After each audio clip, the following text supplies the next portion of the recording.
وعن سلمة رضي الله عنها قالت قال رسول الله صلى الله عليه وسلم ما من مسلم تصيبه مصيبة فيقول ما أمر الله به إنا لله وإنا إليه راجعون اللهم أجرني في مصيبتي وأخلف لي خيرا منها إلا أخلف الله له خيرا منها.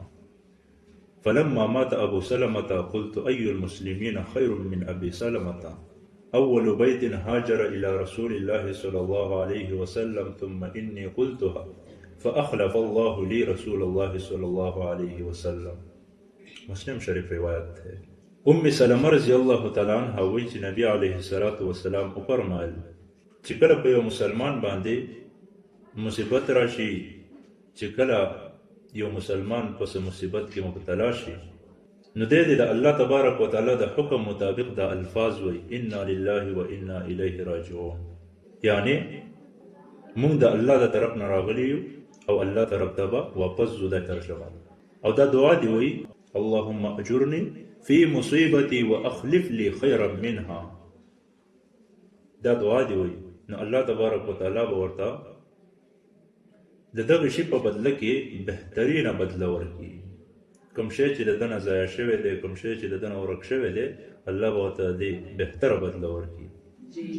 سلمہ رضی الله تعالی عنها فرمایي چې کله ابو سلمہ یعنی د سلمہ رضی الله عنها اولنې خاون و چې کله دی وفات شو، نو ما ووی چې ابو سلمہ سو بهتر، یعنی د ابو سلمہ نه به بهتر مسلمان څوک وي؟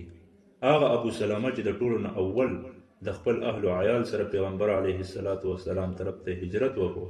و بیا ما دا کلمات ووی انا لله و انا الیه راجعون اللهم اجرني في مصيبتي واخلف لي خيرا منها.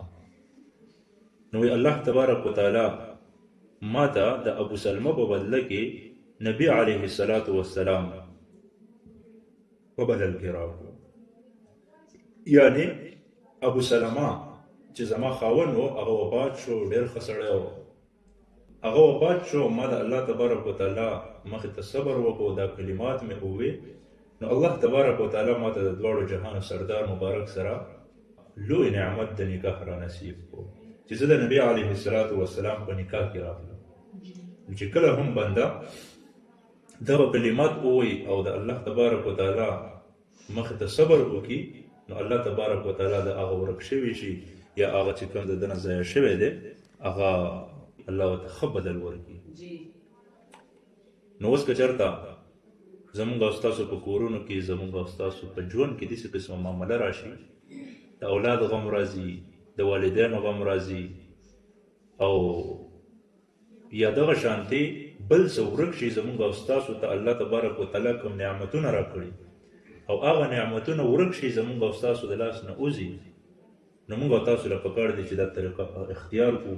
نو په دې طریقې د وجې نه دا هغه سلمہ رضی الله تعالی عنها چې د پیغمبر علیه الصلاۃ والسلام په نکاح کې راغله او په احادیثو په باب کې د عایشه رضی الله تعالی عنها سره نږدې مقام لري.